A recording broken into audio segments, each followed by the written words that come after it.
C'est parti. C'est très simple, l'idée c'est d'essayer soit tous les ans, soit tous les 2 ans d'avoir une aventure artistique singulière qui nous permet vraiment de faire des expériences en fait. C'est très important d'avoir une fois dans la saison un moment, comment dire, qui échappe au flux permanent du spectacle, un moment qui échappe aussi à quelque chose qu'on pourrait trouver dommageable, à savoir un rapport de consommation des spectacles. Et du coup, on essaie vraiment de mettre en place quelque chose qui puisse offrir ça, une autre façon d'habiter le théâtre, une autre façon d'appréhender aussi la création.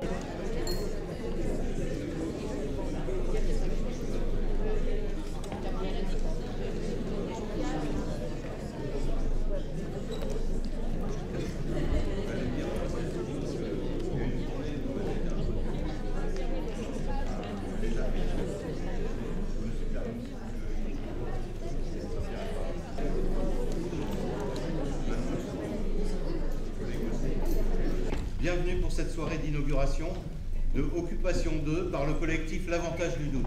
Non mais au début on savait pas ce que ça représentait, c'était complètement flou. En tout cas on s'est dit, on ne peut pas rater cette invitation de passer un long temps dans ce théâtre.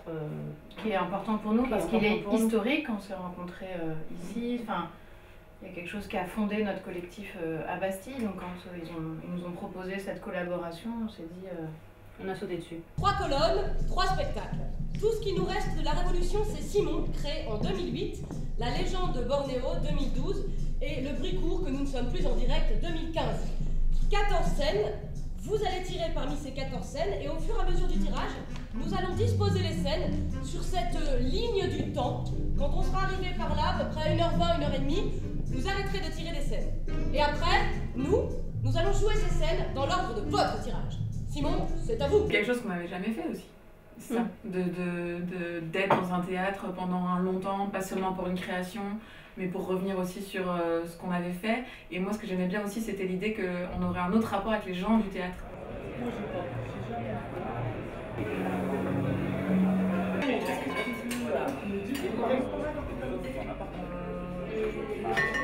Je trouvais ça intéressant de travailler avec un collectif et de découvrir aussi, du fait de mettre en place un moment comme Occupation ensemble, de se frotter vraiment à ce qu'est l'élaboration collective d'un projet. Tout le monde a son œuf. Alors je vous explique.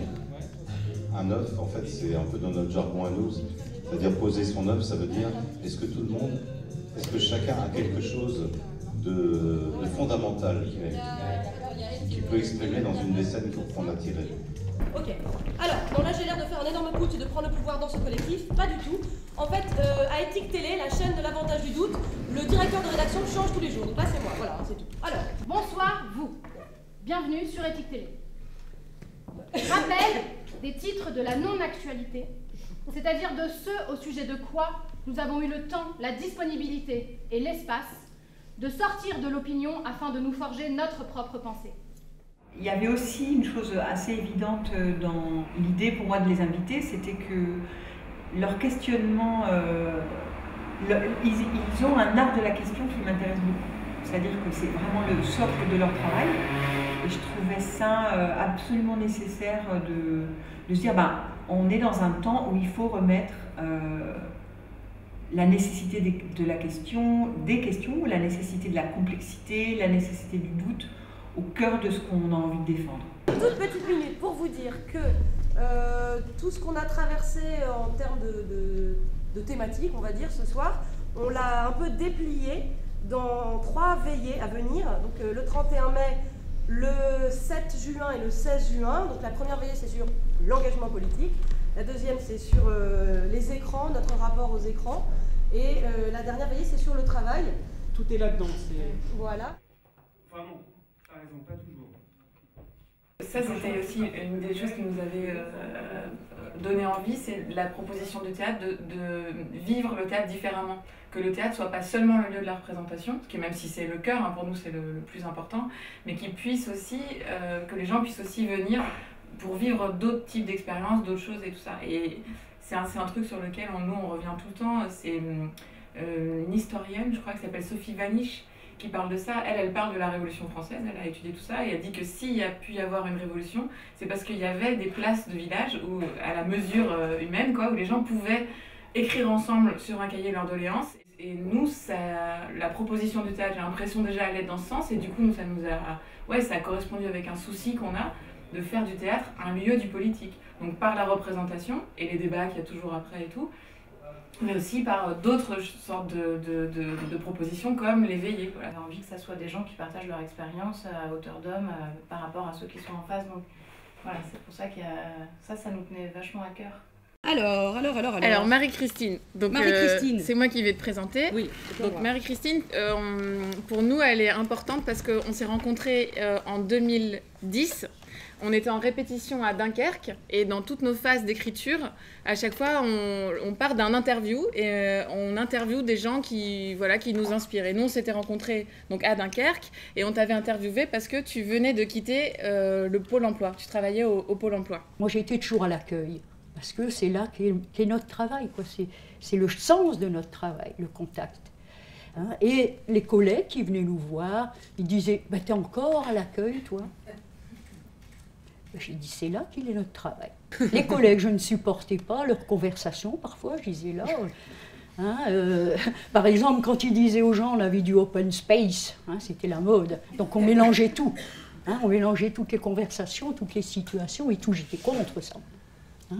Et donc, alors, il disait par exemple à la personne, qu'est-ce que vous avez fait depuis la dernière fois qu'on s'est vu? Ah, je passais derrière, j'y ai toi. Non mais... Et toi? C'est une super proposition de théâtre de l'équipe ici, que le lieu puisse être aussi un lieu qui soit fait pour un autre type de partage, d'expérience et tout ça. Enfin, ouais, c'est super. C'est à la fois pas très gai tous ces constats et en même temps ça donne de l'énergie d'en parler tous ensemble. C'était la dernière veillée, c'était la dernière séance. C'était bien cette occupation.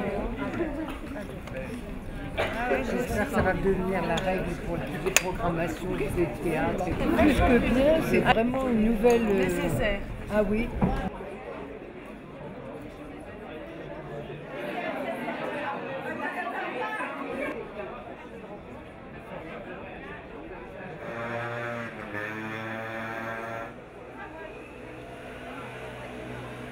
Des personnes, et ça peut se faire que sur...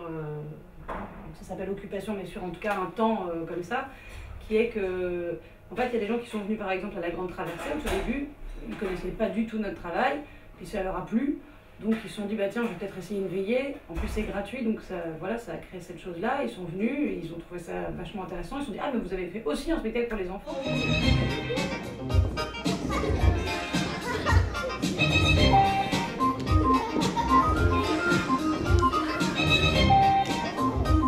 Bonsoir, chers souterrains, chers connectés adorés, merci. En ce jour sacré du keynote, vous êtes plus de 200 000 souterrains connectés, et ça, c'est fantastique!